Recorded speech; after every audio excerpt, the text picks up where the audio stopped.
go over the SPP people, or not SPP, the Jeds versus annexation canceled. According to the email I got, because Tiffany couldn't be here.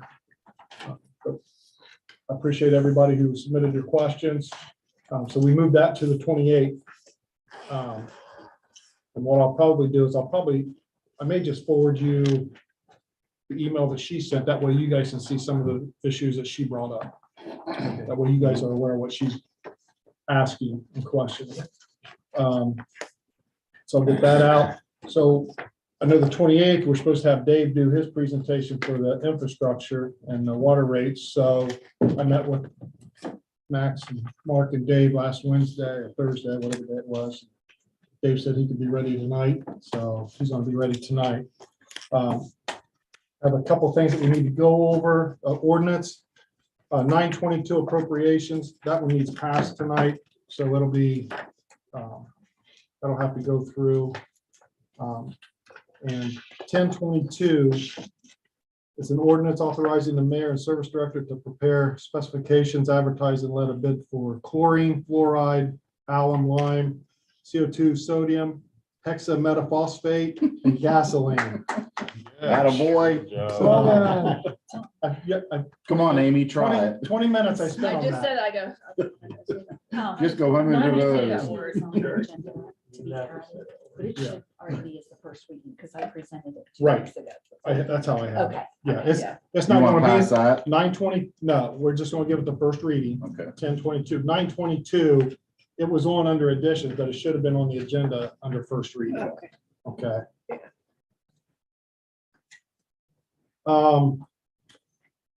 The other thing, I was text Lanny, and I don't want to step on Mark's toes because I think you're going to go over some SPP stuff, correct? Okay, but grants and economic development. If you guys do your Zoom, so Wednesdays before council meeting, is that correct? Yeah, and I thought about just merging our meeting with you, since, I mean, if you're here, however you want to do it that day with And, SPP. I'd like to include somebody from this committee to be included. Is that via Zoom, Mark? Yeah, it's a Google meeting. or Yeah, something. so What time of One day? of those.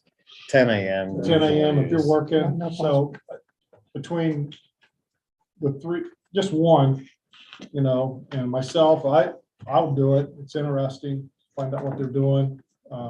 Plus I think it's important for the growth of our city if we're going to be involved to find out what projects and things that they're looking at. And I know you're going to give us some stuff tonight, aren't you, Mark? Yeah. What they're doing, okay. It's 10 a.m. on Wednesdays every other week. Yeah, Yeah. non-council week. Yeah, non-council. Yeah, Non-council week, so, non-council, Yeah. The week before, the week before council meeting. okay, well, if nobody else can do that, I should be able to do that if you need me to.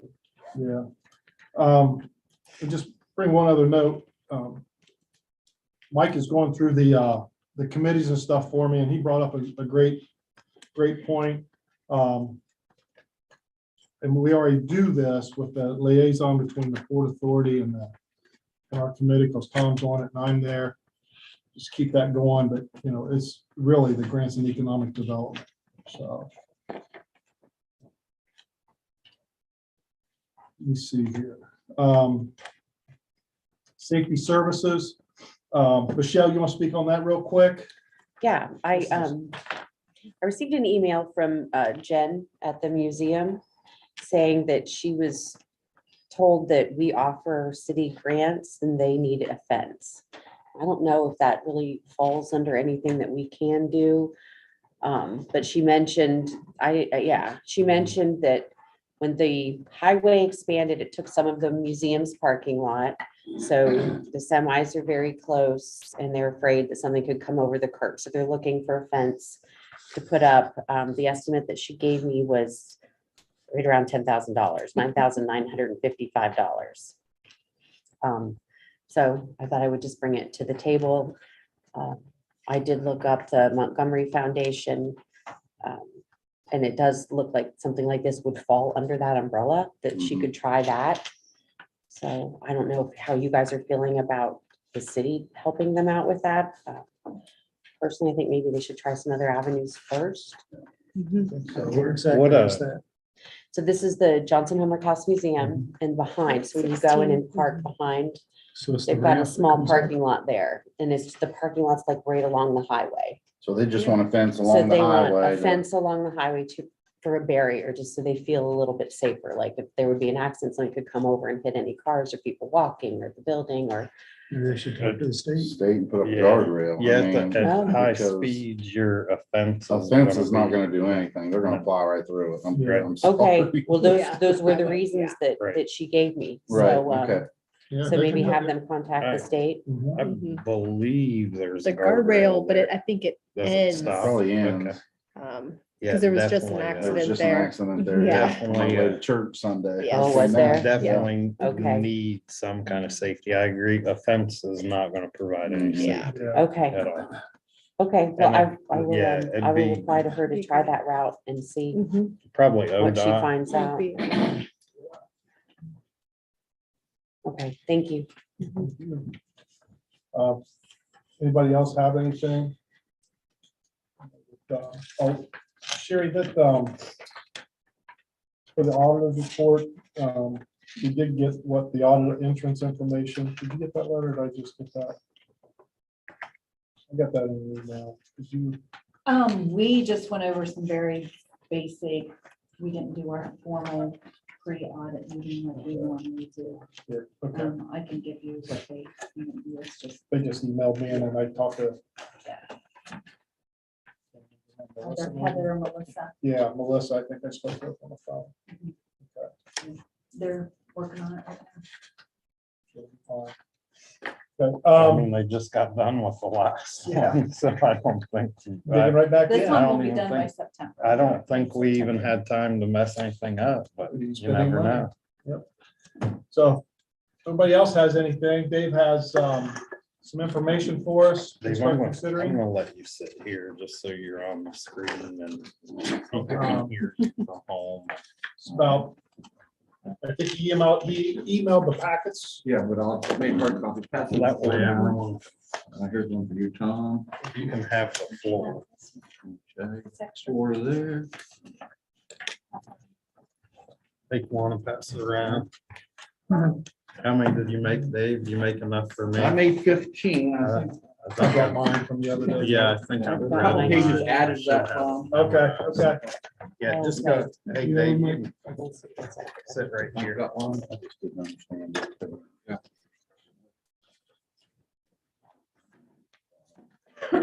Sit in the hot seat. In the hot seat? And Dave said, ask any questions. He loves trying, you guys trying to stump him, so. Well, that's pretty easily done. So, we met with the infrastructure committee, and this is kind of some of the information that was presented to them. It was emailed to you. But we want to go over a little bit to help understand and, understand it, ask questions. I do think in that last email, the attachment from Mount Vernon is very worthwhile reading, because I think if you substituted Coshocton to Mount Vernon, because I talk about digester upgrades, the needs for their system, it is very appropriate for where we're at. Also, I just got a text from the Guernsey County, I think it's called the Guernsey County Water Authority. They're raising their rates to $21 per 1,000 gallons. Put that in perspective, our rates are $6.11 per 1,000 gallons. All utility experiences the same need. Infrastructure costs are going up.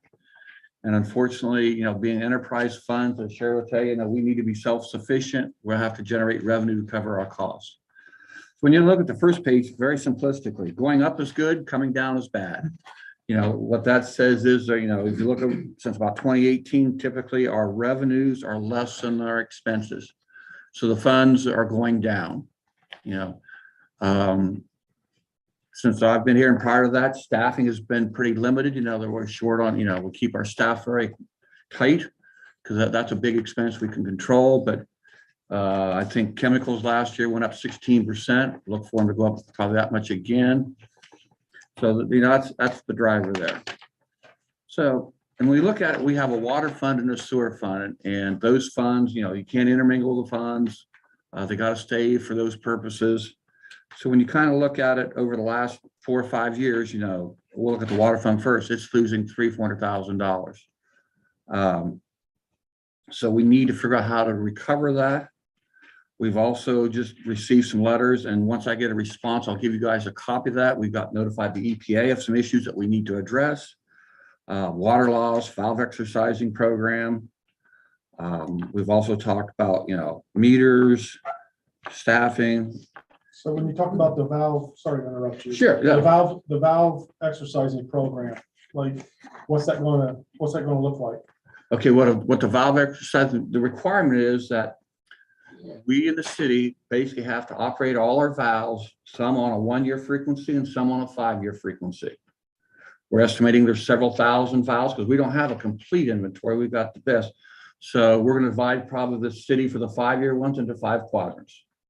So actually our response to EPA will be is we'll do 1 quadrant every, 1/5 every year. And this year, it'll be the easiest to do will be West Lafayette because about 1/3 of those valves are brand new. So we can get that and satisfy our EPA requirements.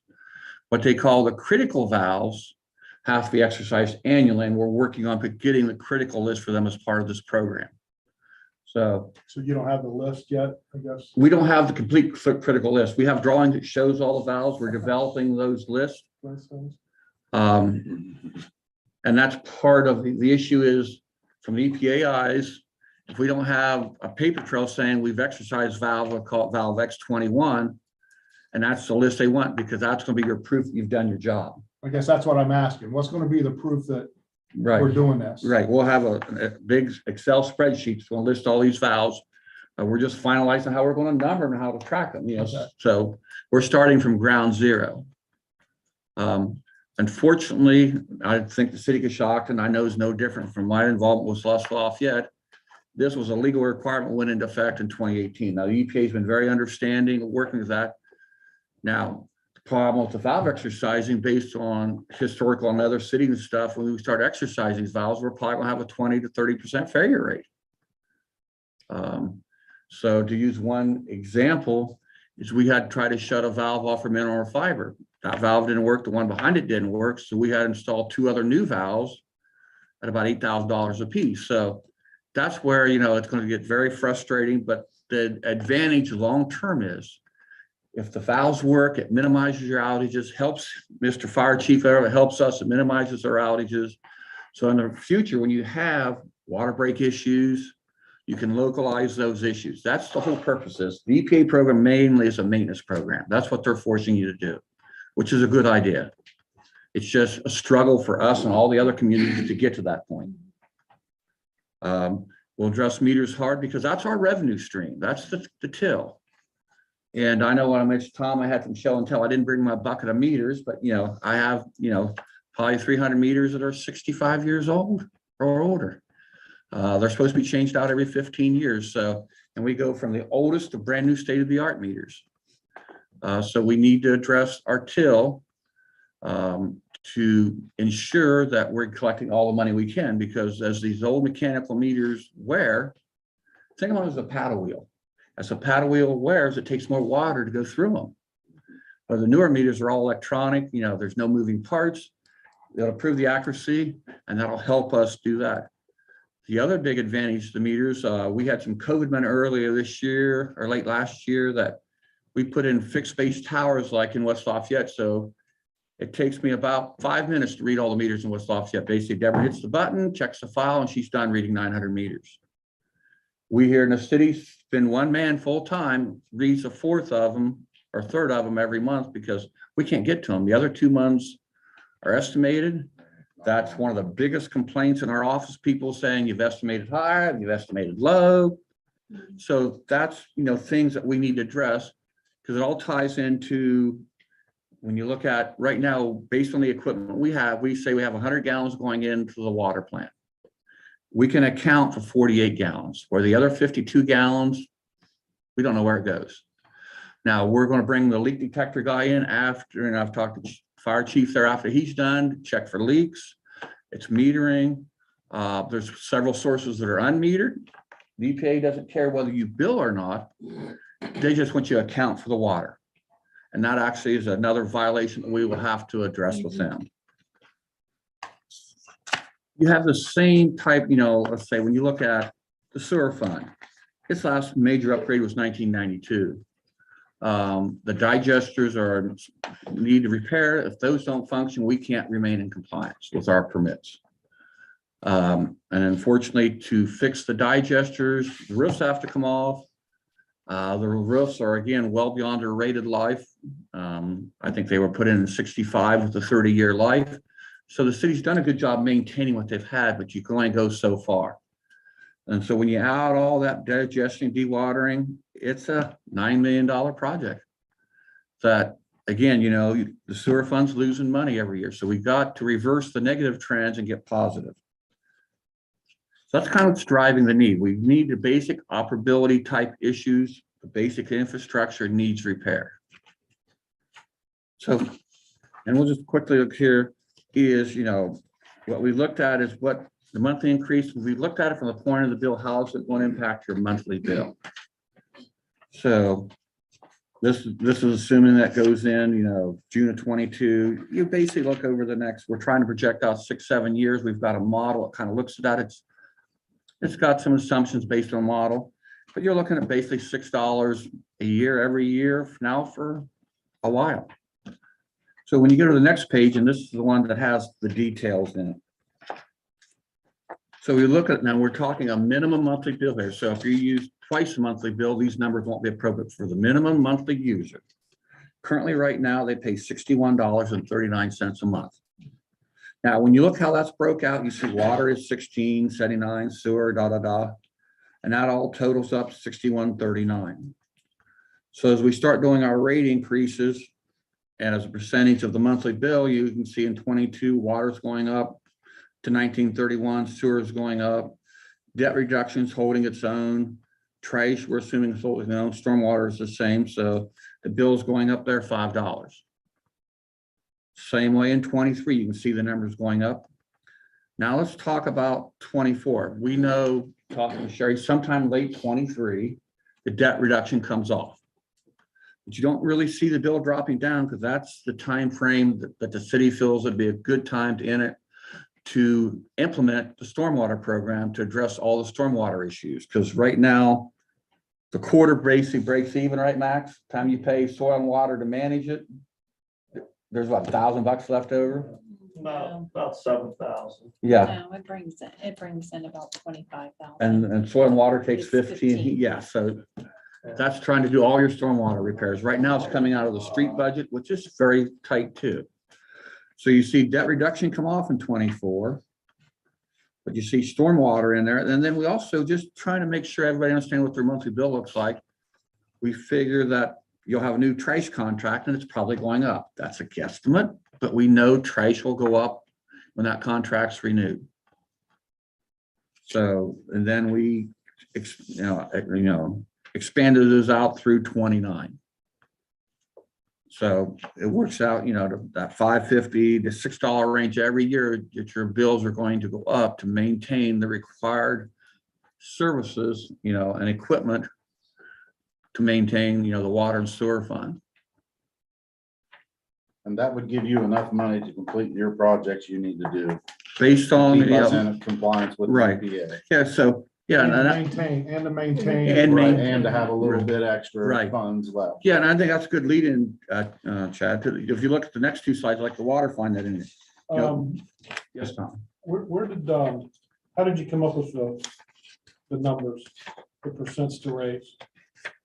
How did you, like bill's gonna go up approximately $5.21. Well, I kind of, Where'd the percentages come from? How did the percentage increases? okay, the percentage increase in each fund. No, in each bill, In in each- each year billing cycle. Okay, so what I looked at, I knew what my losses were, and I knew what I needed to start generating to do these projects.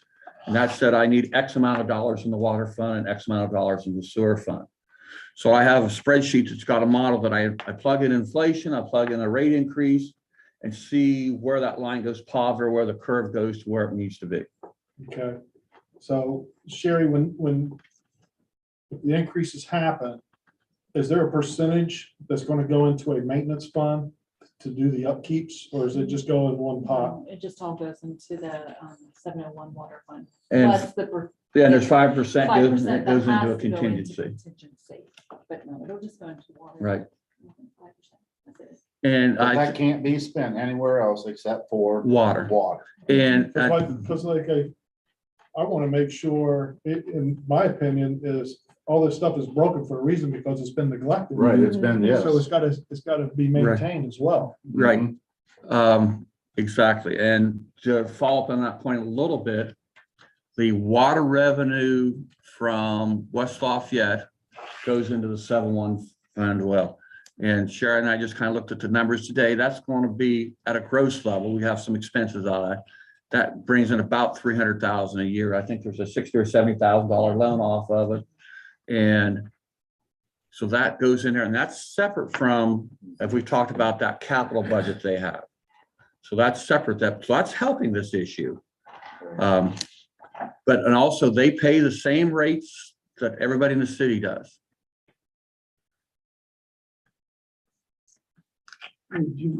What is our minimum usage?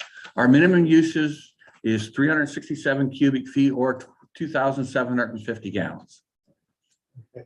I would imagine a high percentage of residential areas are within that minimum. I'm working with our software provider to give that breakdown. I'll have that at the next meeting. Right now, there was no easy way to figure that out, but we're working on that, trying to get how many. We have 3 tiers that we bill. We bill 0 to 367, 367 to 3334, then over 3334.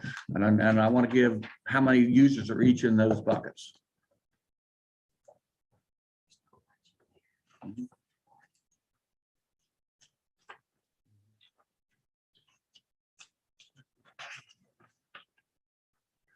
So you can just kind of see the trends, how, over time as the funds start going positive, but then they go back to the water fund, the impact of going the rates. First of all, it restores the funds to profitability. So if once the rate increases go through, where are we going to go first? The first thing that I'm proposing, we address meters. Okay, because that frees up manpower, makes the building operation more efficient, generates some revenue. I have checked every possible grant source, and that meters are not sexy. They're like roads. You will not get grant money for meters. But OWDA is a funding source. Give them the proper paperwork. In 30 days, they will fund you. Now, what I like about OWDA, it also has negatives, is we don't have to pay till the project's done. So if this project is 24 to 30 months long, we can use their money for those 30 months where we're putting all these meters in, and then hopefully we'll generate enough revenue to pay a portion of that loan. And as Sherry tell you, the negative with OWDA is you can't pay it off early. So you're going to, whatever that interest rate is, you're going to pay that for that time period. The second major project we'd start, this year is I've got to watch manpower, because manpower is about 40% of my operating costs. But I have Terry Foster, who's actually double dipping. He's already retired and has agreed to come back to the city for a while. He's our maintenance guy. He has a wealth of knowledge of this system. So I, right now, need to hire somebody to work with him, to kind of do a training to figure out what he does. So when he gets ready to call it, I have somebody in his place. Now, it won't be a permanent addition of 2 guys. So when Terry goes away, the plan is not to replace Terry, other than his replacement, not added head. So, and their primary focus, once we get them on board, is have them implement the valve exercise and show EPA that we can get our 20% done this year. Get to 1 zone. So, and that's by then, if you go back and look at where we start turning positive on the water fund, which is late 24, 25, is when this project would be done. And that's when, we would start impacting that bucket. Kind of the same way with the sewer fund. I know it's on the agenda tonight for approval, at least to hire the engineering to look at the sewer plant upgrade. But again, it's a 2-year plus project. And again, that's when the funds start going positive to start making payments on that loan. Now, during that time frame, we'll also be hitting that, could get some grant funding to help reduce that cost. We don't know, till you apply for them, whether you get funded, but worst case, this is where we would be. And the other thing is down there, the environment in a sewer plant has a lot of what we call hydrogen sulfide. Is a corrosive gas. So it likes to attack anything that's got copper in it. You put a new piece of shiny copper in there and a day later it's blocked from the corrosion. So the electrical stuff down there needs upgraded, moved outside into fresh air. So we look at that engineering and also see if we can apply for grants for that. That's how we would start taking the money that we're generating to address critical needs. And trying to think, and that's why I prepared this packet, because everybody's gonna get lots of questions. So I tried to come up with what I think are some of the most common. If we come up with more, we'll add them to this list. Question one, why does the city need a rate increase? Pretty simple, our revenue is not covering our costs associated with operating departments, due to chemicals, labor, fuel, and repairs. So that's what's driving the rate increase. I was asked by somebody, are rates going up because of regionalization? No, each of the regionalization projects are being evaluated on their own merit. If they're not revenue positive for the city, the current position is we will not do them. And like we talked about, West Lafayette is positive. It's generating us a couple $100,000 a year, positive revenue. Warsaw has to be positive. Well, it won't be as large, but if it's not positive revenue, we, the city, should not do it. That's how we're looking at regionalization. So regionalization is not increasing the rates. And is everybody paying the same rate? Yes. West Lafayette residents, who's part of our regionalization effort, pay the same water rates you guys do. Now, they have their own sewer system, which is a different rate, different topic, but their water system, they pay the same rates that anybody that lives in the city. If they're outside, like our outside users, they pay the 1.5 times. So yeah, so when we implement this rate increase, and we want to do it after January, they had a 1-year grace period from basically May 1st to May 1st, where if we raised our rates, we couldn't apply to them. But after that time period, they will see the same rates we do. 4 is always a good one. Everybody asks about the debt reductions. We already talked about it. It will come off. People, again, won't see a major reduction in their bills because of other critical needs. Stormwater is as poor shape as any other utility, I believe, in the city, don't you, Max? Yeah. It's in poor shape, so that's critical. So Dave, I've had a few people ask me about stormwater in their basements and things like that. Is that what those repairs will help, or is that a whole We would nother? hope. I mean, That would be, I think of good examples up on Adams Street, or the newer houses at the top. All that mine water comes down out of there. mhm, I think of Fred Crusoe's house, even with the way they tried to bevel the ground, you'll get water in his back patio. yeah. So we could go in there, but, we would have enough money to contract that with somebody. Right. Lay some pipe in there that should keep that water. Yeah, I think over time, as you generate that fund, it'll, again, address priorities from high to low. But I was surprised because I had a complaint about a water break across from the tanning place up there at the 5-way light. I forget what it's called. What I got looking at, it actually was from flushing the hydrants on 9th Street. That's the closest storm drain from the intersection of Oak and 9th Street. It ran all the way down 9th Street to Chestnut and went down all the way to that catch basin in front of the old Crowtown Pizza. That's the closest catch basin for all that water. I mean, so yeah, so that infrastructure needs addressed. Okay, thank you. Does the water system have a large number of leaks? I don't think so. I think part of it's metering. I think it's unmetered sources. Again, that's where EP doesn't care whether you bill or not. That's a decision of this body. Ball fields and stuff like that will eventually get meters and stuff in it so we can account for that water. Again, like I say, when the fire chief is done with his fire testing of the hydrants here and checking in April, we'll bring the leak detector guy in to actually survey the entire town or entire city, and then major leaks will address. He has the ability to do that. And just on a side note, I just got an email from somebody that was doing in Arkansas. They've trained a dog to detect leaks.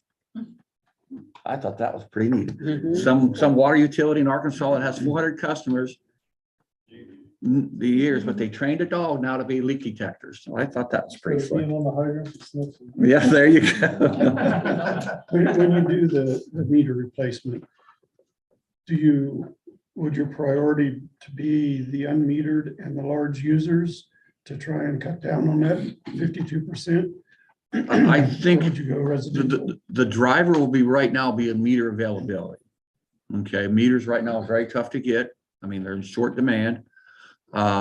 I have a few large meters. Yes, we'll look at the unmetered source of the ball fields, and if we can get those large meters, get those in to account for those. And then what probably from a priority on metering, right now we run two different metering softwares. One from a company called Census, was what we're sticking with, and one company called Itron. They've obsoleted their software. We did have to pay for an upgrade for that, but if our hardware from them fails, it's like a $45,000 upgrade. So I would try, and there's about 1,000 Itron stuff we read. I would try to get those done first, so I don't have to avoid paying for that hardware upgrade. That's where I'd look at first. And those are probably the easiest 1,000 to do, because the meters are the correct meter. I just got to change out the radio unit and the wiring associated with that. That also, if I can get, a fifth of those done, that also starts freeing up my meter reader to do other tasks as well. But we'd probably start a combination, because the big meters, we would probably contract those out, if they're doing a lot of 4-inch piping and changes and stuff like that. The problem right now will be getting the meters. So I guess the question I had, I'm pretty sure you said previously that we have X amount of meters that aren't working whatsoever. Right. Residential. We're working on that list right now. We've got about 50% of those done.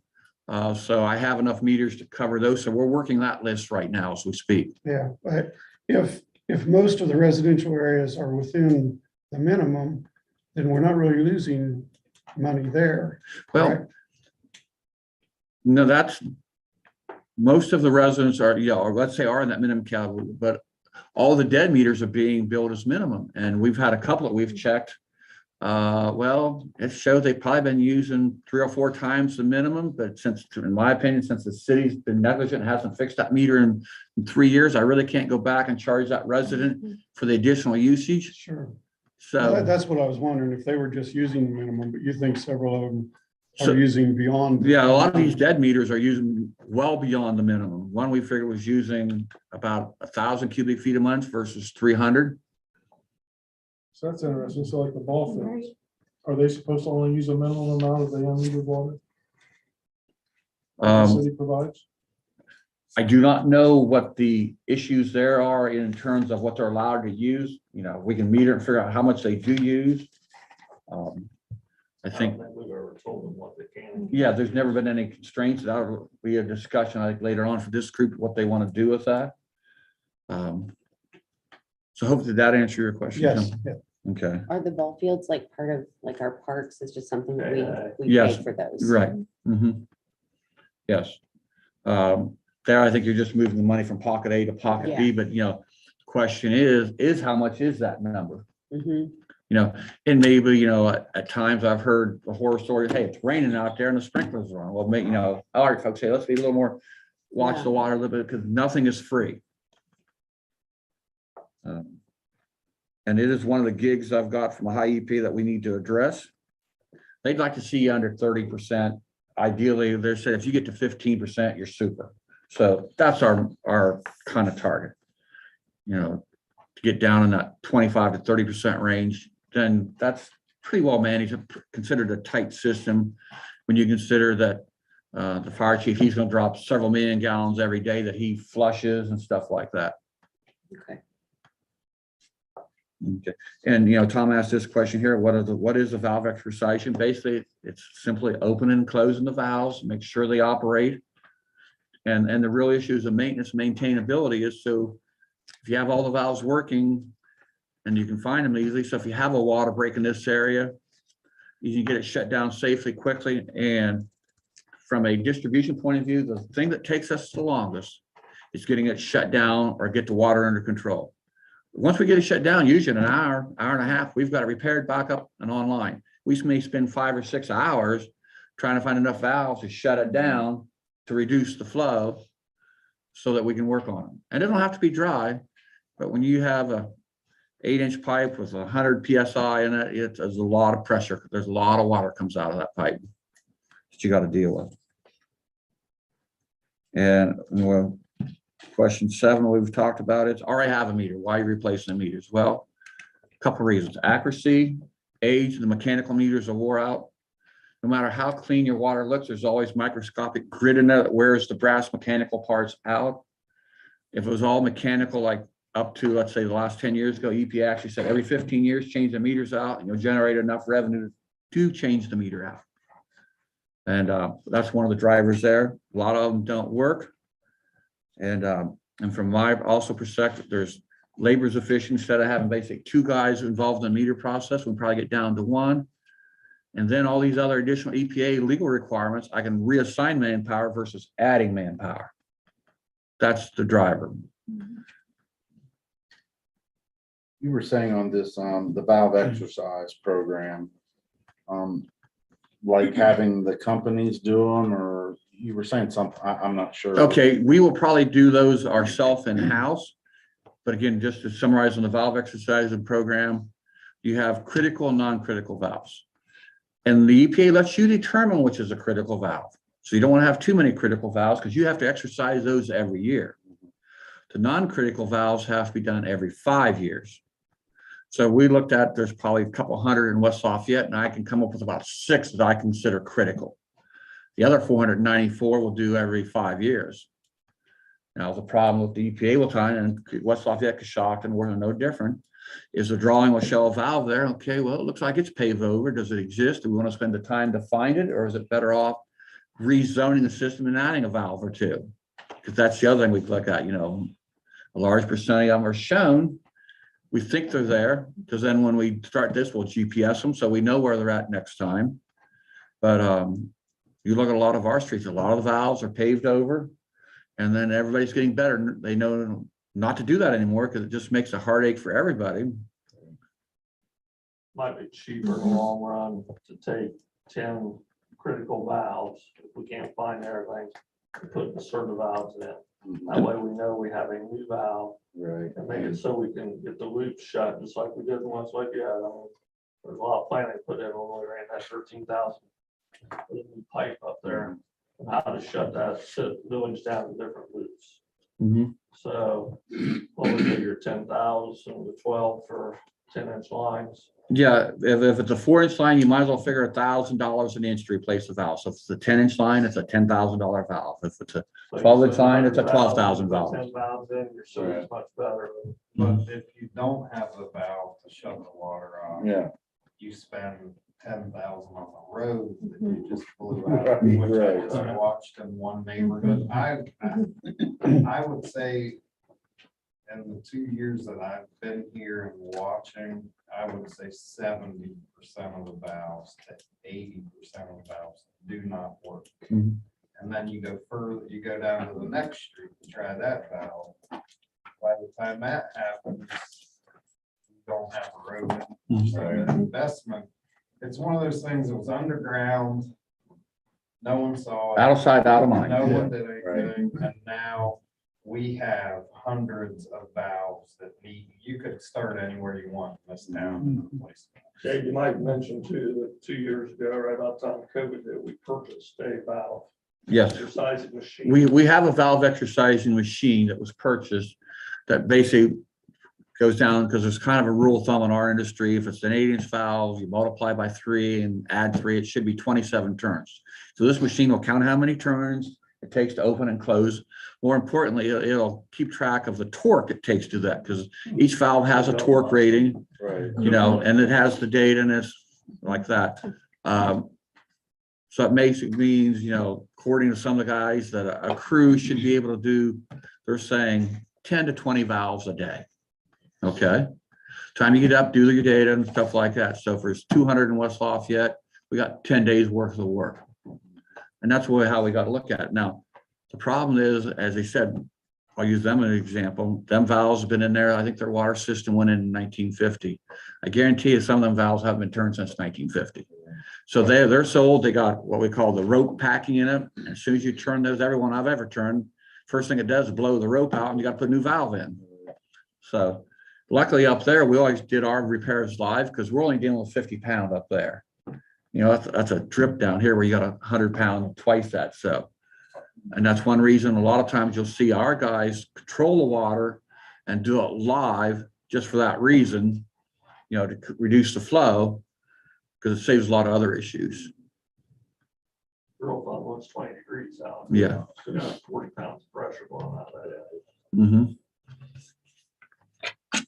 On the water meters, the residential water meters, and I'm sure there's tons of them in town that have the old style water meters in the basement. There's, near as I can calculate, there's about 3,000 that truly are what we consider more of a manual read. There's another 1,000, 1,500 that at least have the touch pad. There's 1,000, 1,500 that have the radios on them. We still have to go up to those radios and walk to them, Okay. where, because of just the range of the radio, where the new radios we're putting in, when the city made the decision to put the new radios in West Lafayette, they're reading from fixed base station. So, Okay, so what's the cost to a homeowner for that?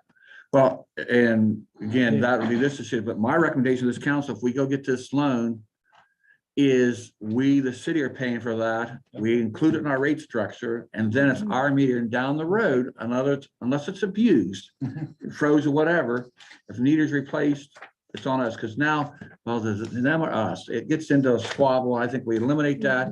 Now, I just charged a couple people $475 to replace a frozen meter. If they let them freeze, they're gonna pay for it. Right. Other than that, if it goes out of calibration or tolerance of break, that's a cost. It should be in that. But these meters, have I think a 10-year warranty on them.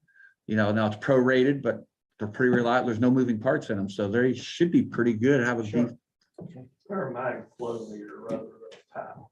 Yeah, Old type water has a. Right. paddle wheel. So basically, they're just a straight tube with 2 electronic electrodes on the outside, and Okay. Yeah, because I called a few years back to get mine replaced and they told me it was $600. And I'm like, I don't think so. Mhm. And they told me $600 up front. And I said, I don't think so. Mhm. Now if you would have broke that down over, 2 years of paying for it, maybe I think so. But we can't knock on doors and say, hey, we need to replace your meter and it's gonna cost you $600. Yes. That's not gonna fly. right. But yeah, I think putting that into your budget, I think that's a good That's the idea. wise thing to do, yeah. Yes. And again, that's one of the questions that everyone's going to get. That's one Right, of the yeah, first this, questions. Right. we did a couple hundred early in the year because we had some COVID money, and a lot of people still turned us down when we said, this is being done at no charge to you. Right. And their first thought is, well, I don't want my bill to go up, because if I get a new working meter, my bill's gonna go up, and that's probably gonna be true for most people. My thing with this whole rate increase is, in business, you have to cover your costs. Oh, We're yeah. not covering our costs. No. We need millions of dollars worth of infrastructure upgrades. We're not saying, hey, folks, we're raising your water rates. We're saying, here's the work we need to do. Here's what we're gonna do for you, and here's what we need from you. So, I mean, it's, we're not just sitting here saying we need more money. We're saying, here's specifically what we're going to do with the funds that with the revenue that we. And I think, when you show them this chart here, because we don't have the luxury of going bankrupt and just ceasing to operate. We have to continue to provide services to the residents of the Coshocton, water, sewer, storm. We haven't raised rates since 20 2007. 18, there was a rate, 18 is near as I can determine.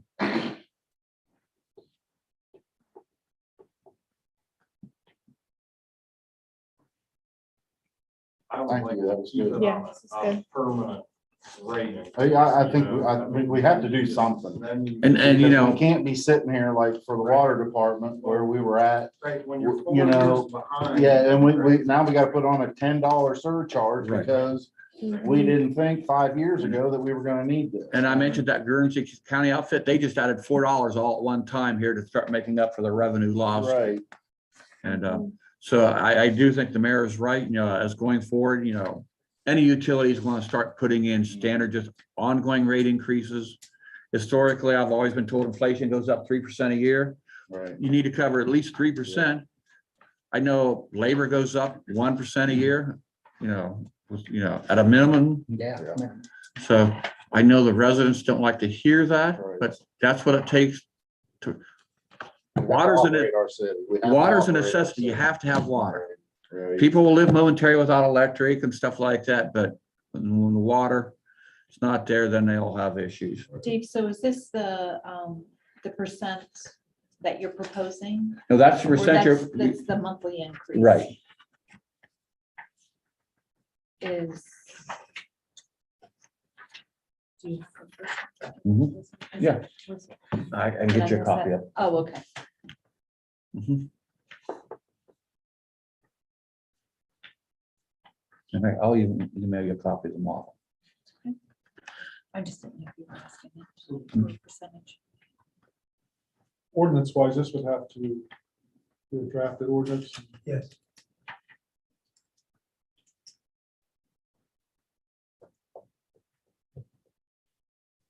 We're basically just redrafting the rate structure sheet as part of it. I mean, the whole water thing is like a 45-page.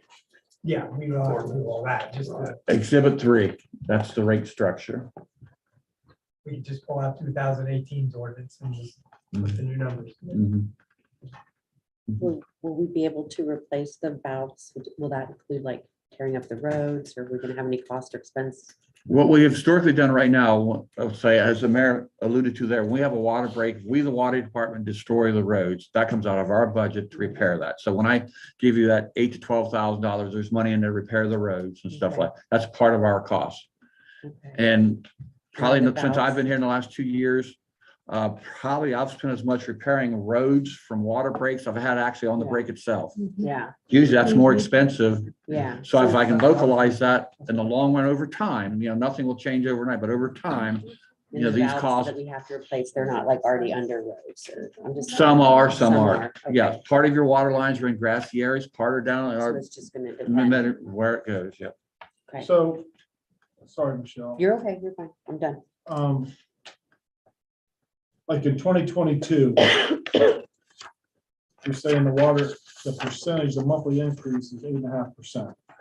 That was just calculated from the previous month by the increase, so. So this ordinance passes, what percentages are you looking at? Okay, if that passes, hang on.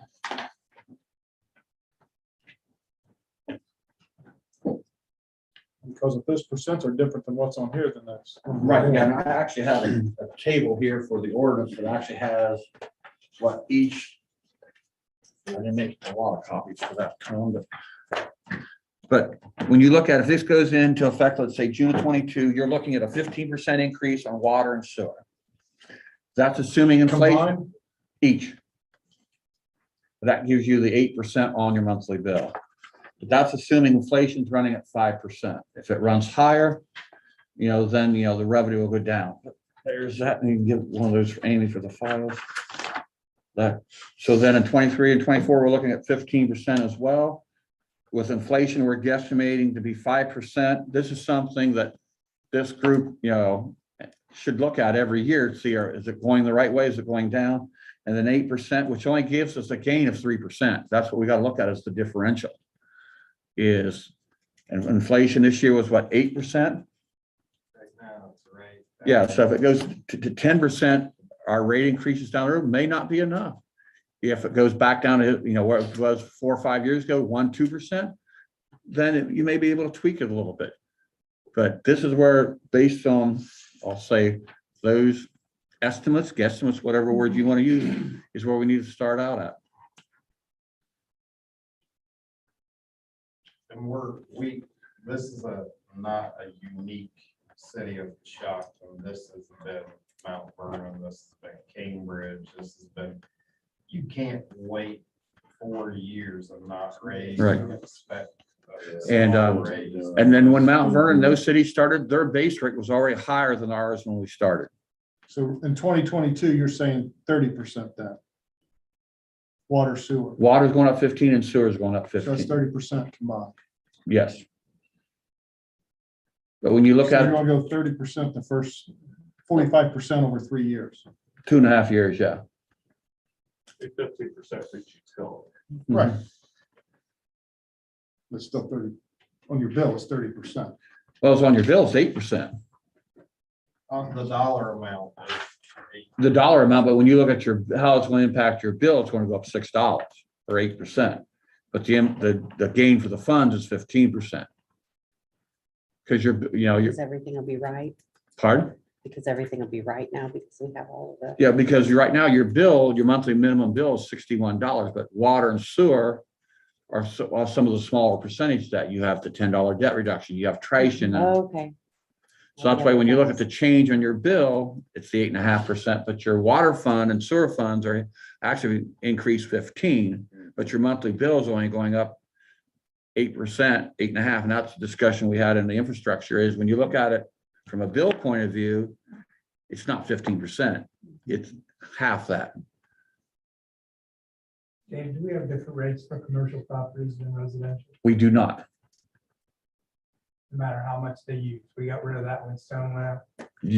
I'm assuming, yes, what we do have a volume reduction, as I mentioned before, is that we have 3 tiers, which was went into effect in 2018.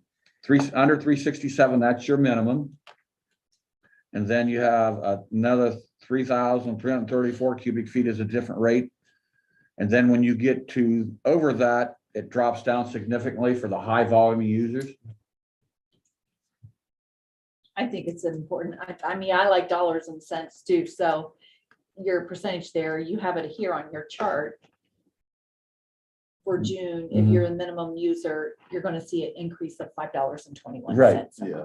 Yeah, and that's why we decided to take, because to me, that's It's what, like 252 for water, 269 for sewer. Mhm. So 521, and then you can see how it spreads out, goes across for the month Mhm. for each year after that. Are the rate increases going to hurt us in attracting new commercial activity? in No, our rates are still in the bottom third of rate structure in the state of Ohio, so.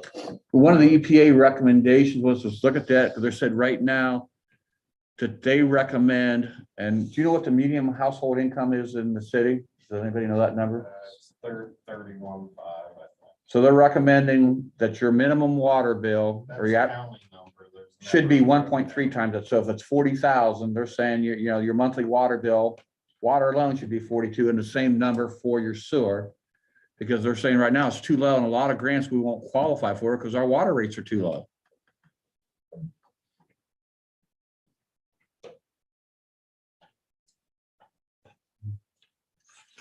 And the last time we raised rates, we did it, we set them for 3 years. They increased automatically for 3 years. And then we didn't do anything for a long time. Yeah, since Did we have to 2018. come back with a 30-some%? I don't know the history before. 38% when the mill went down to 15. Mhm.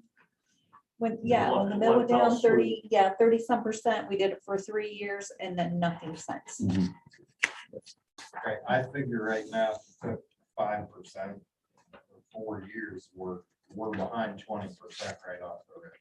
So, Mhm. it's, I mean, when you take, if you took that to 10%, we're 40% low right now. So you gotta catch that 40 up, 30 to 40 low we are, you gotta catch that up. That's why, me personally, I'm done, I think, pass it and go for a certain rate increase every year and just keep it and sustain cost. We know our costs are going up there. Mhm. So let's figure out what that number is. And I think Dave has that number for us, and let's just stick with them. If it's too low, we're gonna have to revisit it. Mhm. Instead of like not talking about it, like, cause it's just gonna go away. No one wants to talk about it. I don't wanna charge people $6 more for their water, trash, sewer, but we have to cover costs, and we have to do that in a responsible way. And I think we have the needs. It's not our wants, it's our needs to sustain the utility system within our city. And that's just what we need to do. And I think it's like just not doing anything is not gonna do anything. That's what they'll quote me on the radio say. So thank you, Spirit of Chocolate.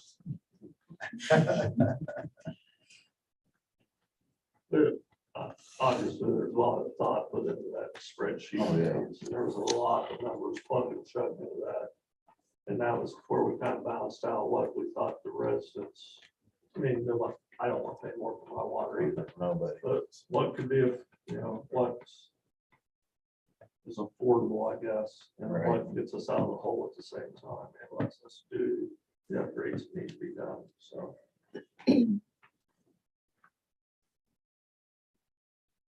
My only worry is inflation.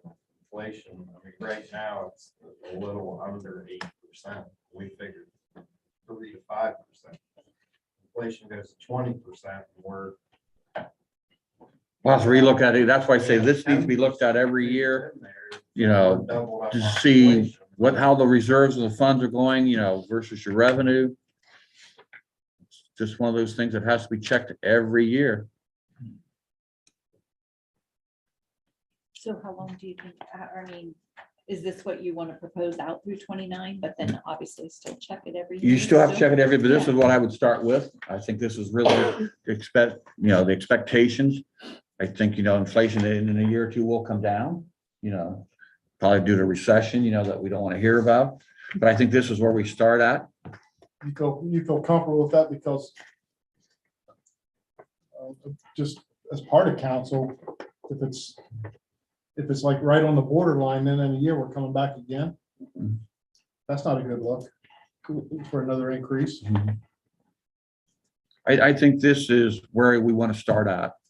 And I think, you look at it every year and you can get a feel which way the economy is going. Is inflation going down? Then it's okay. We don't have to do nothing for next year. Maybe it won't grow, it's quite as much as we would like, but we're still holding our own. We're still positive and still getting some of the needed projects done.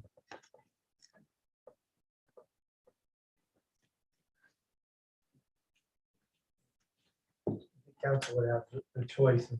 You could do one rate increase right now and then look at it every year, but then you're gonna have to basically raise rates every year. Yeah. Or you can do this type of structure, look at it and hope that, we don't have to adjust from that too much every year, so that you're not raising rates every year. I mean, in effect, you are, but you did it once.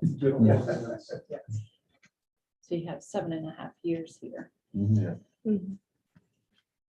Yeah, I don't want to be the bad guy, but I think we need to do something. And I think this is a good starting point. I mean, Getting the loans we need to start the project up front is it's a non-issue. The OWDA loan is not an issue. The engineering loan, that's not an issue because we actually have up to 5 years if we don't do the project to pay it back as a true loan. So it's interest free for 5 years.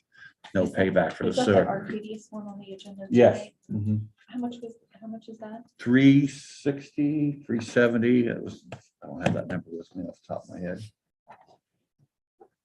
Davis, by doing this, we may be able to qualify for some EPA loans as well. Yes. Which is the 0%. Yes.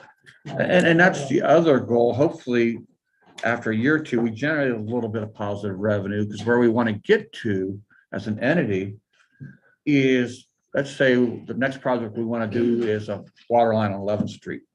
We spend a little bit of money for engineering. So the next time, like in this House Bill 168, where they have a bunch of money available, or what we call shovel ready. We got our PTI, we got our permit to install from EPA, and we're ready to go. That puts you right to the top of the funding list. And we say, well, we can get you a number in a year and a half. That money's already gone to somebody else. So that's where we got to get to. And then there's other grants I'm looking at. That's one called RPIG, RPIG, okay? Residential improvement. Some of these upgrades may qualify that, but it requires a little bit of matching money. So versus just throughout, so it's kind of a 50-50 mix. That's where you want to get to, where some of these other needed upgrades, you're getting some grant money, but you may have to have a little bit of seed money to help out. Because RPIG, even though it's LMI, if it's a sewer plant, we can take the LMI of the whole town. That helps us.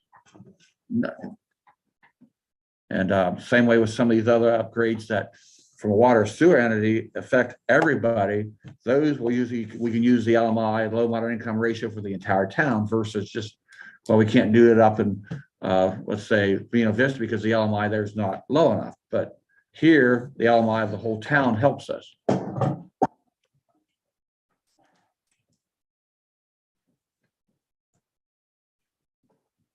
think Dave kind of wants to you're trying to get a feel for what council's thinking. Yes, that's, And, I don't know, kind of kicked it around, Glenn, Tom, all you, Kaylee, what, I think it's something that, you know, we need to look at. If it's going to be done, we should probably take 3 readings. Yeah. And have a Yes. public hearing Yes. for those guys. I don't know what do you guys think? My overall thinking is this is a good plan. Maybe some more tweaking, but I trust it. you know, if I could tell you that's exactly the right number, I'd be picking lottery ticket numbers, I'll be honest with you. But based on all the information we have, this is a good starting point. And then in a year, 18 months, you look at it and say, yep, we're holding our own. We're kind of going where we're at. Maybe the meters generate a little more revenue than we anticipated, you know, that helps, you know, bring a little more revenue in. Maybe by then the Warsaw project's done, it brings a little more revenue in. There's some discussion, regionalization going to Conesville and the industrial site. So there's those unknowns down the road, you know. Does your model take into account bad debts? Because raising the fees, obviously those bad debts are going to increase. Yeah, I took all my existing expenses and kind of multiplied those by the same numbers.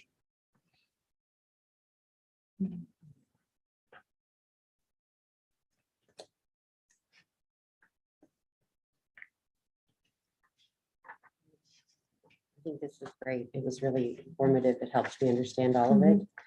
And I think if we want to meet the vision of Coshocton that at least I see, we have to start with the foundation. So I really don't know that we have a choice.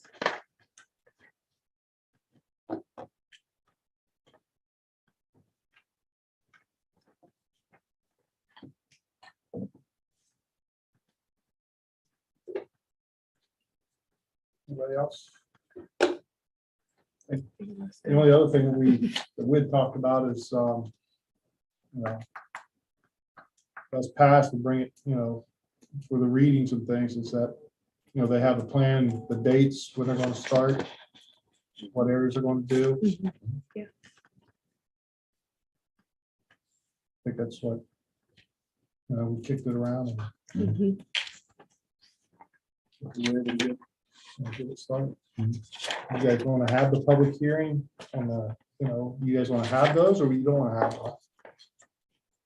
I think the public hearing is city council. I mean, you know, we're in there every 2 weeks. You're more, the door's open. You're more than welcome to come in and voice your opinion. You know, so that's my thinking. Well, like You know. Sherry said, they can come to committee meetings. Right, you know, yeah, they're more than welcome here. Yeah. I mean, any thought to putting some of these things out, you know? I mean, are we gonna publish these things, these numbers, you know, look like our need? Or is this just for our eyes? That's your mean- guys, yeah. Public record. Yeah, I mean, I'm just thinking like, because people are gonna wanna know Is what that something we exactly. can put on our right. I website, you know, mean, say, this is what- our plan, or This is our whether plan, it's, this is, I mean, you know. that's what people are gonna want. Definitely. You know. The one thing we can Don't know. do, it's relatively inexpensive. I think a double-sided insert into the water bill is like $500. That goes to every resident, okay? But we'd have to figure out what information to keep it at least, I think it's $300 for one side.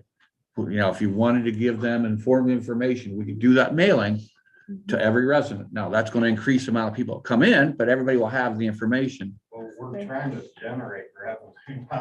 Right, yeah, but I'm saying, but that's one answer to your question. Cheapest thing I to mean, do would be put it on the website, right? Couldn't Yeah. we just take this whole thing and copy and paste it right to the Yep. website, say, there it is, scroll I can down, look at it? You know, Yep. and Yeah, in well, my we can, experience, you can explain this, like I can go. Oh, out yeah. and Stand all day and someone's gonna say they never told me, they're trying to get me. Right. Right. And and that's one reason I did the handouts for you guys to have with you to help with the questions and, you know, say, folks, yeah, we're losing money. We have to do something. Gotta do something. We have to do something. You want reliable water, you want the sewer to flow away. And I don't look at it as we're losing money, we're spending more than what we're actually generating in revenue because we're actually improving things that for years we said we were saving money on. when we were just prolonging the upgrades and we weren't saving anything. We're just spending and fixing things that need to be fixed and addressed. And the costs that we can't control are going up too. Right. You know, so it's a two factor, you know, we need to do, as the mayor said, some upgrades, but electric's going up, chemicals are going up, all these other associated costs to operate our departments are going up that we can't control. I know I bought a fire hydrant when I first started, it was like $2,000. The last one I bought 3 weeks ago, a month ago, was $2,500. Same fire hydrant, but in the span of, a year, it's went up 20%. One day, tonight's Water Street project, well, Well, out of our pocket, $200,000, it went up 25%. and less than, what, a year, way less than a year. In way less than a year. That was originally estimated to be our share was what, 219,000, wasn't it, Sherry? Something like that in round numbers. Now it's over 400,000 is our share. And that comes out of the water fund. I mean, that's, So if you walk away from a $500,000 grant for an upgrade that we needed, Mike can attest, I think he lives up that area, yeah. have a fire, might as well take the garden hose out. Yes. Would there be any benefit in trying to go out and address public groups and try to build our case? It's this group's here's decision. I think, putting it on the website is a good idea. Yeah. And I think, the people that will want to know will look at that. Right. The people that care will be here. I mean, the ones that care will come to a committee meeting or a council meeting. And They'll as, ask the question. and I talked to the current staff. The same people that when you raised it 1 penny are going to call about this increase. It's not the amount of money you've raised it. You've raised my rates, Mhm. whether it's a penny or $1. They're still going to complain. You've raised my rates. It's not the dollar amount. It's the increase. I mean, look at gas right now. It's up to 409. Well, what are you gonna do? Mhm. You're gonna pay it. Right. I mean, because So I would like to we see need it. if council's in agreement is that, at our next council meeting is have a draft for the first reading of what, if Bob can, if that's doable from your schedule, is have that ready for the first reading at the next council. Sure, I'm for it. And I agree with Tom, it should definitely go 3 readings. Yep. And that'll give everybody opportunity to listen, ask questions. So are we talking clear out to 29? I think so. I would, just as it's presented here, Okay. and then that gives us as a group every year a chance to look and say, yeah, them projections look good. Does that need to be in the ordinance, Bob? We would do a yearly infrastructure committee meeting to review Should be in there. water rates. It does not. That's your prerogative to do that, but Mhm. the question is, are you gonna just raise it for the next year, or are you gonna raise it for the next 9 years? Because the ordinance needs to obviously say different things if we're doing that, so. We're setting it up for the next 7 years. correct? Right. Yeah. Okay. And it should be, the infrastructure committee and you guys to. And the finance committee, looks at that. And I thought it was helpful that you sent the Guernsey and the Mount Vernon and I guess not Guernsey, but Cambridge and. Philly Yeah, and I just got a information text too, today about the one from Because it's- Guernsey Water yeah. District. Because we're all in it. Everybody's trying to. Yeah, to fix everybody's in this the same problem. boat. So you want the first draft at the next council meeting? That would be my request of council if they're in agreement. Yes. Yeah, be on the agenda for the first. First reading. read. So when will you be able to start ordering like the meters and things like that? So it'll go 3 readings. I want to see that completely done. And I think I put in there middle of second quarter, time we get some other paperwork done with OWDA. I've got some on order right now, just out of my normal 50,000 a year meter budget. Just to put it in perspective, I've got meters on back order since May of last year. So that's why we're trying to, push that through the system to keep ahead of what we've got.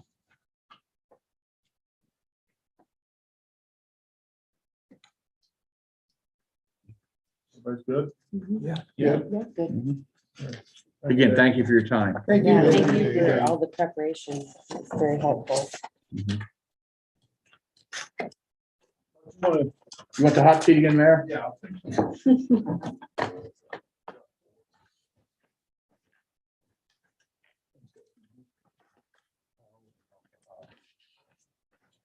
Mark, you mind giving us an update on SPP? Yeah. Good morning. Oh, let's see here.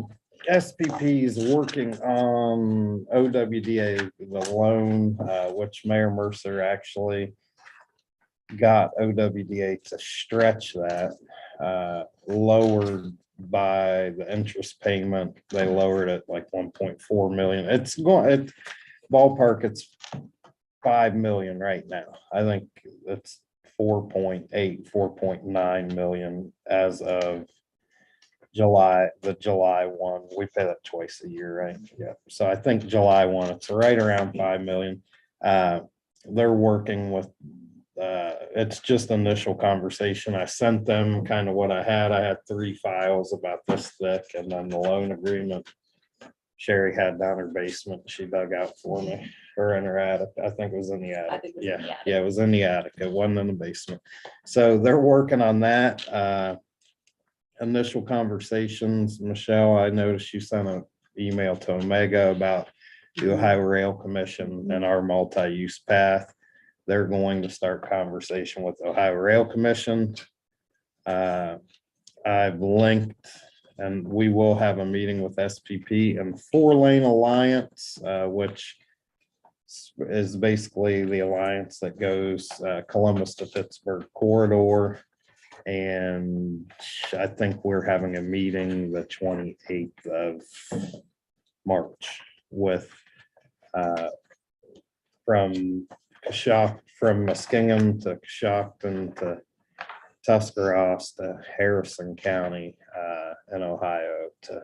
There's, I think, 41 miles left of that 4-lane corridor, and we are about 11 from Muskingum to Coshocton. So with Intel, that has kind of stepped up the priority on there, and I think we may get some leverage with that. I'm also had a meeting today with the president of COTC. We've met with the county engineer talking about infrastructure for development, kind of just including SPP on any of those talks. So busy. So it's been, I think with the Intel, I've had a lot of people reach out to me like, has anyone thought about Intel's coming like close to us? And I'm like, yeah. So we are definitely meeting with Dr. Berry today with COTC. They are getting their first initial meeting with Intel, I believe, next week. So I just said, hey, anything Intel needs, we're here. And so at some point, I'm sure that we will. They've had several state level meetings, and we definitely will be included in that and look forward to that. But it just, I think everything's going to happen. You know, I think either we are going to make it happen, or organically, it's just, we're going to wake up one day and be like, wow, where are we? Yeah. So either way, it's going to happen. No promises. Mark, what's the OWDA loan that you said Mercer started? It's for ethanol, for the original ethanol Okay. plant, the biothane reactor, right? That sounds pretty high tech. Right. It basically, I think, dissolves waste into smaller particles that allows you to discharge it. Is that human It terms? has a different bug in it that could eat the higher concentrations. It had a different bug. That could Okay. eat, Eat yeah, alcohol. yeah. All right. And so, yeah, it's all initial with them at this point, but like Tom said, we're every other off week council, we are having a meeting as one. I talk to them about every other day about what's going on and anything. So they've been receptive and responsive, and look forward to our future with them.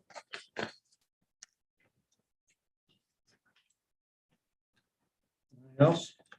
UTV permits April 1st. If you have a UTV permit, it expires April 1. You can either call City Hall. You can talk to Bob Beaumont. That's bob.beaumont, BEAUMONT at cityofcoshocton.com. Or you can also email Jeff Corder at jeff.corder@cityofcoshocton.com to schedule a inspection. So if you're renewing, we basically need an update of your insurance card because your UTV has been inspected. With that said, I've seen golf carts, I've seen four-wheelers, I've seen little weird buggies with, like, I'm gonna call them wheelbarrows on wheels. Like, I know they're not legal. And if you're caught driving these, it is riding coolers. Yeah, I haven't saw one of those. I'm excited to see one of those. You will be charged with driving without proper registration, right? So just want to let people know that we are UTV friendly. Get it inspected, get your sticker. Cleanup day is April 9th for the city of Coshocton, 8:30. The gazebo. Anything you see, if you don't come down to the gazebo, that's fine. Clean up in front of your house. Give your fingers some rest from your keyboard and go out and pick some trash up. Roscoe Village, Time on that, I'm sorry. 8:30 a.m. meet at the court square.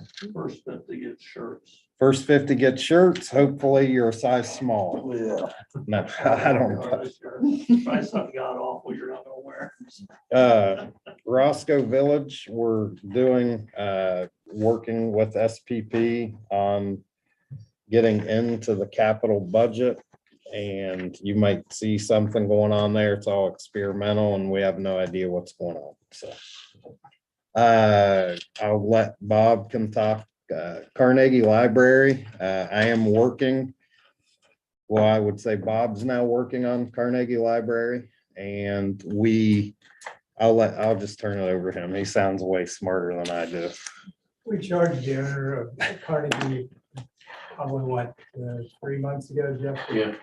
Failure to register the building under our vacant building ordinance, as well as failure to pay.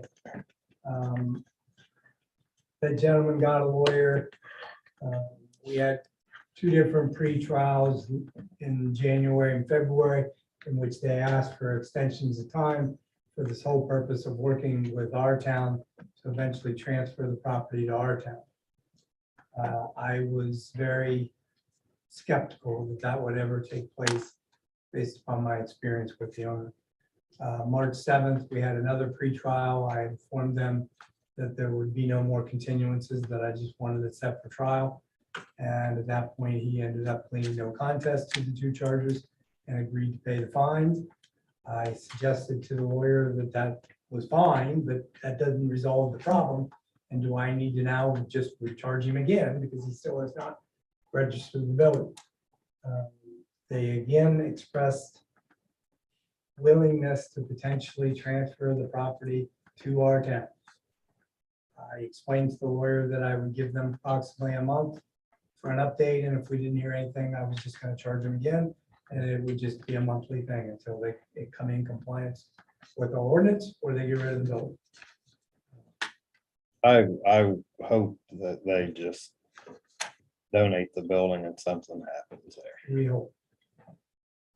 I think the whole community as a whole hopes that happens. I mean, it's been 44 years, I believe, since that building has sat there and deteriorated. So I know you were going to talk to our town about further conversations with his lawyer. yeah, To try to move that process along. right.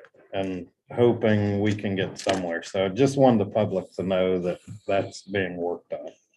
I have a little update, the concert series, we just got another contract today. And hopefully it will be signed maybe today or tomorrow, and we will make an announcement after that's signed. Great. So For which one? this will be for the June 25th show. So it's gonna be a really good show. Promise. You can promise I can that. Okay. Anything else? else? No, I don't. If anyone has any questions, I'll Google it. Max, you have anything real quick? This ordinance 222, we need to bring that off, back off the table. Got it on the agenda. Tonight. Yep. I appreciate that. Yeah. Would that need further amendment? No. Are you sure? No, it's staying on. Oh, it dropped. You said keep it on, right? Coming back off. You wanna, You want it back off? I want to vote on it tonight. Yeah, Okay, third okay, reading. okay. Yeah. Maybe I said that, was- how did I say that? Coming off, I'm like, taking it off again? Jeff, Leave you have it off. anything for us? So you're. Just, We have to untable it. I drove over 70 miles worth of alleys and have a listing of all the campers. So we'll be working on that in the near future. Calling some other things, and if anybody has questions about why that hasn't worked on, please come and see me separately. And in doing that, also noted that we have a lot of neighborhoods that need cleaned up, so once spring is here and we give them a couple weeks to get yards cleaned up, we're gonna start going block by block and writing junk ordinances and hitting it hard to get these things cleaned up. Great. Fifth Street is gonna go to no parking on the street, This correct? street goes no parking April 1st. Max sent a letter out, and between Locust and Chestnut Street, it will be no parking. I did have one that's to complain about that. Fifth Street, yeah. Between Locust and Chestnut. Okay, we'll read council chambers. We can do that. Oh, okay. I don't know. Yeah. Right down. Uh-huh. I know where that is. Okay. You wanna shut it off? We'll do that. Yeah. Okay.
Good evening. Today's Monday, March 14th, 2022, at 7 o'clock. It's a regularly scheduled Coshocton City Council meeting. Want to call to order. Clerk, please call the roll. Andrews here. Carcroft. Here. Gross. Here. Johnson. Here. Mishler. Here. Turner. Here. Need a motion to excuse Councilman Moore. I'll make a motion to excuse Mr. Moore. Second. Call the roll, please. Andrews. Yes. Carcroft. Yes. Gross. Yes. Johnson. Yes. Mishler. Yes. Turner. Yes. Please stand for the pledge. Remain standing for the invocation by Mr. Gross. Pledge allegiance to the flag of the United States of America and to the republic for which it stands, one nation, under God, indivisible, with liberty and justice for all. Father God, we thank you again for this opportunity to serve the city. We pray for each and every one of us today as we do the city's business. We pray this in your name. Amen.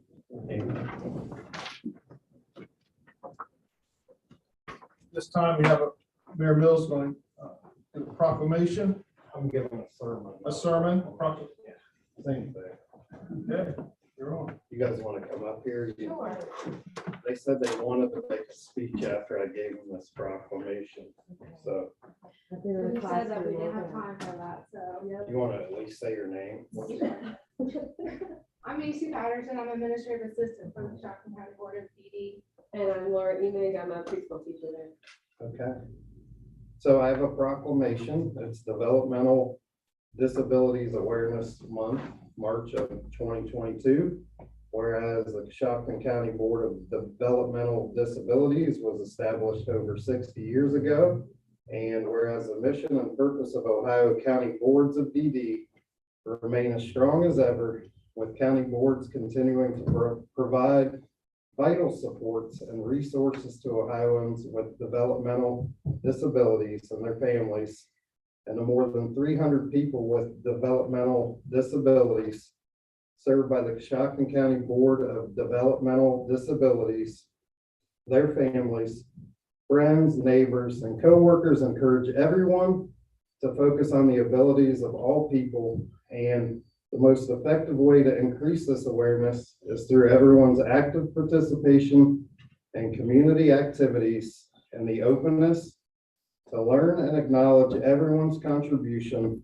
And whereas policies must be developed, attitude shaped, and opportunities offered that allow people with developmental disabilities to live as independently and productively as possible in our community.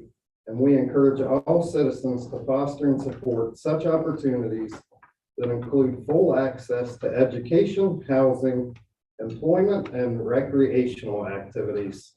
Now, therefore, I, Mark Mills, Mayor of the City of Coshocton, do hereby proclaim March 2022 as Developmental Disabilities Awareness Month. And thank you, guys. Thank you. We have a gift for you. Thank you. I'll hang that up. Here's your proclamation. You want a picture? Yes, please. You want to hold that and I'll hold this? Okay. Jeff, you want to take that? Someone, yeah, share it with someone.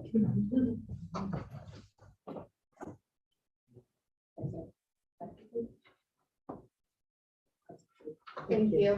So no speech at all. No, just Thank thank you. you I just- for yeah. including. And I want to say, you guys, thank you for what you do every day. It's very important to our community. Tom, would you like to say anything on behalf? I would. I appreciate all you guys do. It's, you know, it takes a village to raise kids. It doesn't take one or two people. It takes a village. So appreciate all your hard work. There's a couple educators up here. We all know what it's like. So, especially when you're raising kids, keep up the good work. Thank you. Thank you. Especially when I used to coach Macy. That's right.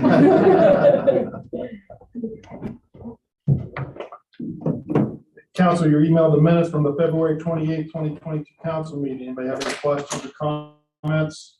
Make a motion, we accept the minutes. Second, Johnson, second. Let's call the roll. Andrews? Yes. Barcroft? Yes. Rose? Yes. Johnson? Yes. Mishler? Yes. Turner? Yes. Public input. We have anybody here from the public who'd like to come forward? State your name, address. What say?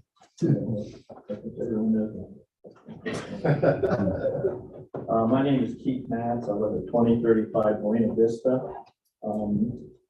We are here to ask what is being done about the water problem.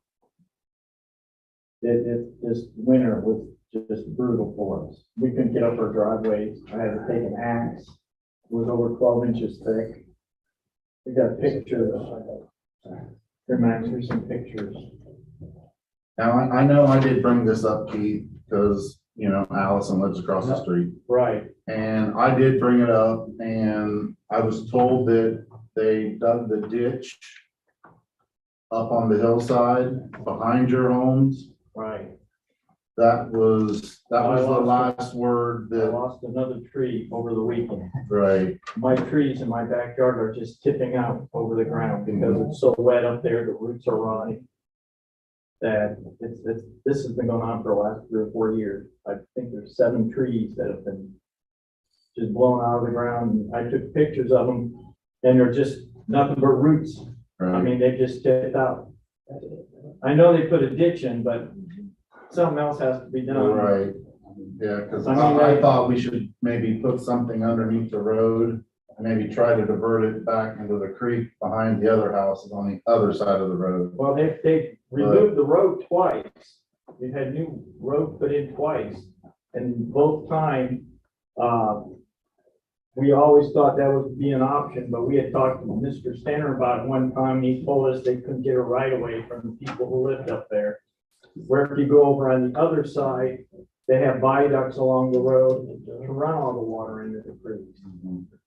So that's why we just don't understand. I mean, we both lived there for over 20 years and we put up with this. I watched this white fall last year because during the summer it turns green, algae, and then we got to power wash it with city water, and then you're paying the city for water to clean up the algae.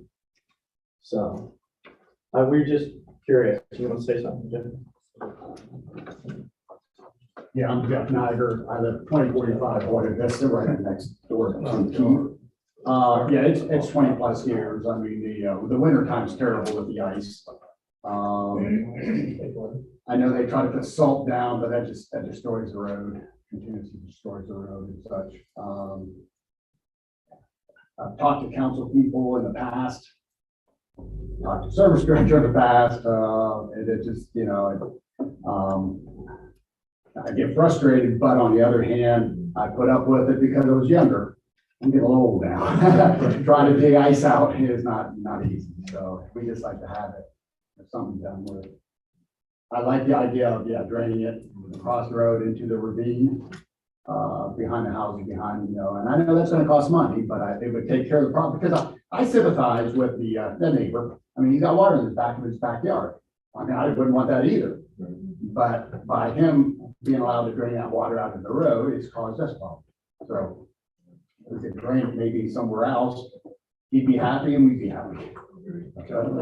We will make a note and we'll bring it up at our next committee meeting and see what's going on. That project, we did do some ditching. We found an old water trough, or lack of a better term, where a water trough had been at the top of that hill. That's apparently, this is the worst I've seen for. Yeah, well, and you can see, that's just from this.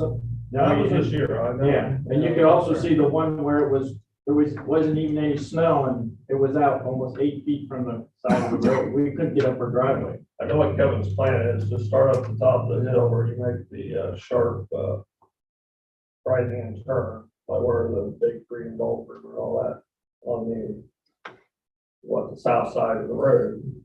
Down there and pipe all that, try to capture all that water that we think is where their water's originating at.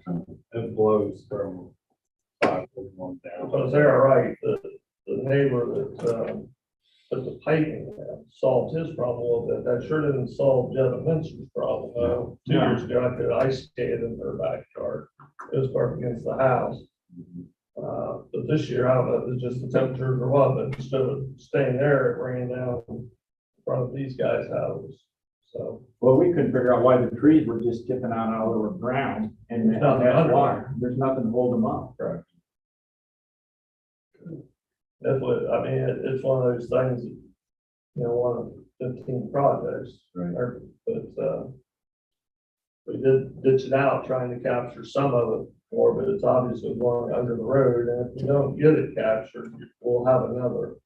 I think there's a slide back in. So yeah, it's gonna start tearing up the road. 2010. Well, I think there is a slide. There's a slide behind the house below me. They said the road is slid off, and you can see where the post to the guardrail, almost down to the bottom of the post. Because that whole side of the road is slid off. He was gonna come tonight, but he's still working. Ed Dickerson. I mean, it's a problem we know about, and it's a problem we try to work on some. We just haven't gotten to the solution there. It's got frustration, because I don't know how much salt we put in a small area. When it was cold, that we might as well not put it out there, and it didn't melt it off. So. Okay. All right, thank you. Thanks, guys. You can read the picture. Okay. Thank you. Thank you. Thank you. Thank you. Have a good evening. Anybody else? Good one. Okay, council, I need a motion to untable ordinance 2-22 with added amendments and proceed with the third reading tonight. So.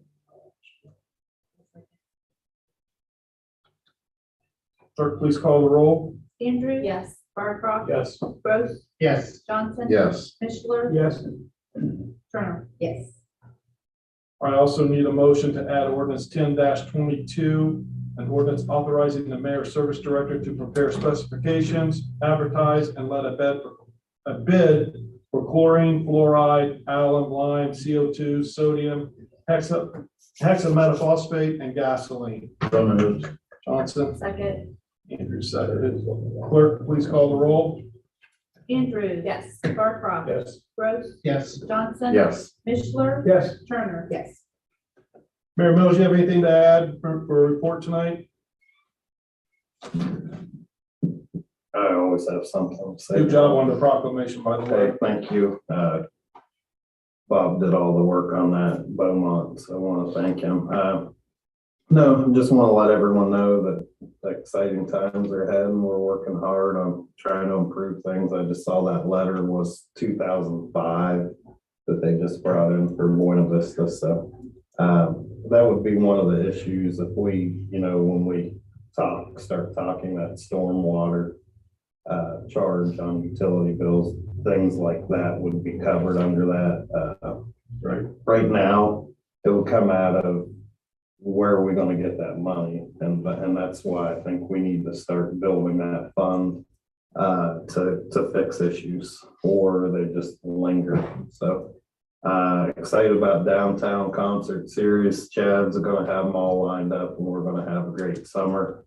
The way the world's going, told my own mom the other day to turn the TV off and let's focus on here and what's going on here. And I don't think we're going to get invaded, no matter what any news station says. We're all here. Let's make it good. I want to invite people to clean up their properties and help their neighbors. And if you see any drug activity, call the sheriff and he'll get you on his list to get out there and get it taken care of. But just everything as a whole, it's going to warm up, slow down, watch out for kids. Just my normal trying to be a dad to the community. It's kind of scary when I get that, when I have to tell people to watch what they're doing, but just, let's have a good summer. It's been a crazy couple years, and just ask that people act responsible or move to another county, right, Sheriff? Right. Thank you. Max, you have anything? I would like to get on the record about the city cleanup day, April 9th, 8:30. Meet at the gazebo, and you can't meet there. You don't want to participate in that part. We'll have bags there, orange bags. We'll pick those up, and we'll be going around picking those up. Appreciate everybody's efforts in that. I think it goes from 8:30 till 11:30, so it's 3 hours of your time. Would like to commend the Sheriff Crawford, what he's doing with the drugs. Guys, I believe you're making it, yeah. I guess it shows how bad it is, but we appreciate all you're doing from that standpoint. So hopefully we're going to be getting some hot mix. So we'll be out patching holes. I know it's a rough winter, and we went through our cold mix and really didn't do us any good to buy more of that when hot mix is probably going to be in the next 2 weeks. So they're about kind of be patient, drive slowly. We'll get them patched up. So. Anybody else have anything for him? Thanks, Max. Council, you emailed the law director's report for February of 2022. If you have any questions. Moving on to the auditor's report, Sherry. Just I emailed you your February. I did have one typo on my email I noticed to Amy. There was a detailed check report. It's actually dated 2/2 of 22, and on my email, I listed it to 22. So, if there's any questions I can answer, I appreciate Tom's question on one of them beforehand, so if not, they just need to be accepted in the minutes, please.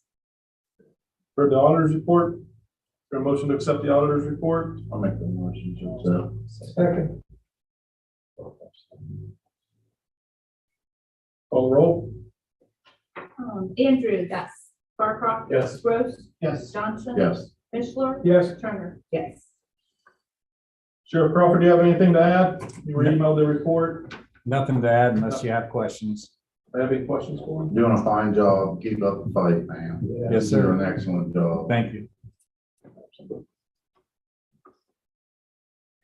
Jeff, you already gave your report. Do you have anything to add? Just, open council, like for anybody that didn't listen to committee meetings, spring's here. Please get out, clean up your trash, clean up the junk in your yard, because if you don't, we're gonna force you to do that. And it's a lot easier if you just do it willingly. Enter into legislation. Legislation at the first reading. I'll ask the clerk to give the first reading of ordinance 10-22. An ordinance to authorize the mayor or service director to prepare specifications, advertise, and let a bid for fluoride, alum, lime, CO2, sodium, hexametaphosphate, and gasoline. For the first reading of ordinance 10-22. Anybody have any questions or comments? Ordinance will take its course.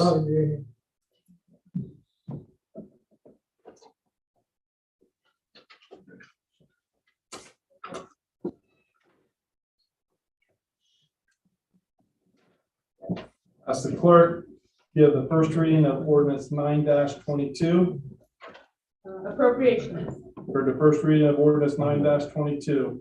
Make a motion to suspend the rules and give it a second and third reading.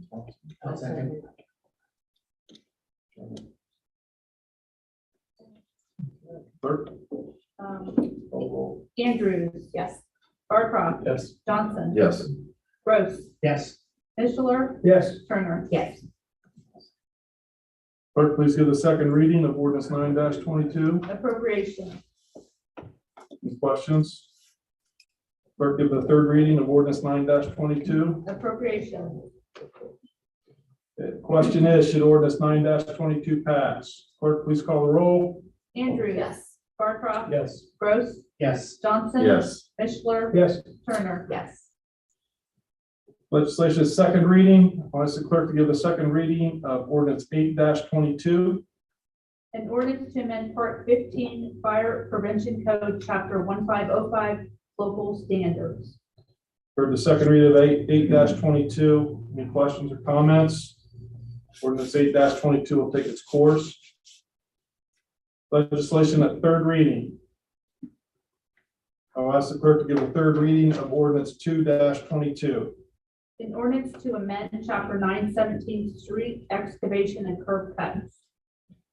For the third reading of ordinance 2-22, the question is, should ordinance 2-22 pass? Clerk, please call the roll. Andrews. Yes. Barcroft. Yes. Gross. Yes. Johnson. Yes. Mishler. Yes. Turner. Yes.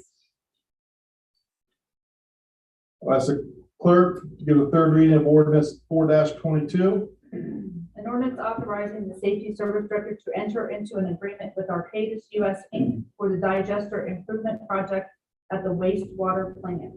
For the third reading of ordinance 4-22, question is, should ordinance 4-22 pass? Clerk, please call the roll. Andrews. Yes. Barcroft. Yes. Gross. Yes. Johnson. Yes. Mishler. Yes. Turner. Yes. Ordinance 4-22 is passed. There's no resolutions, old business or new business. Any communications? No communications. Clerk, when's the date and time of our next meeting? March 28th, 7 o'clock. Okay, and the committee meeting will start at 5:30. Need a motion for the meeting to be adjourned. So moved. Johnson, second. Clerk, please call the roll. Andrews. Yes. Barcroft. Yes. Gross. Yes. Johnson. Yes. Mishler. Yes. Turner. Yes. Sure.